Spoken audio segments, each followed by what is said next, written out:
एकदा एक बाप आणि त्याचा मुलगा आपल्या गावाकडे जात होता. सकाळची वेळ होती. रस्ता लांबचा होता आणि सोबत एक गाढव होतं.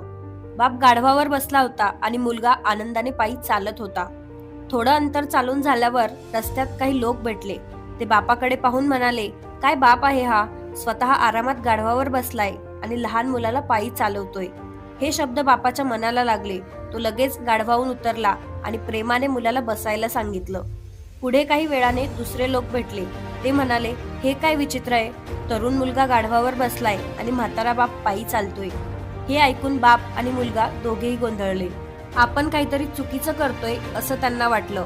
म्हणून दोघेही गाढवावर बसले आणि पुढे निघाले. थोड्या वेळाने गावाच्या जवळ पोहोचल्यावर गावातील लोक त्यांच्याकडे पाहू लागले. काही म्हणाले, "अरे देवा, एवढं ओझं त्या बिचाऱ्या गाढवावर टाकलंय, ते चालेल तरी कसं?"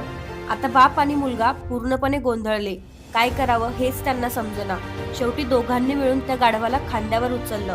हे पाहून सगळे गावकरी जोरजोरात हसू लागले. तेव्हा बाप थांबला, मुलाकडे पाहून हसत म्हणाला, "बघ बेटा, आपण लोकांच्या प्रत्येक बोलण्याला मान देत गेलो तर शेवटी आपलीच फजिती होते. लोकांना खुश करणं कधीच शक्य नसतं.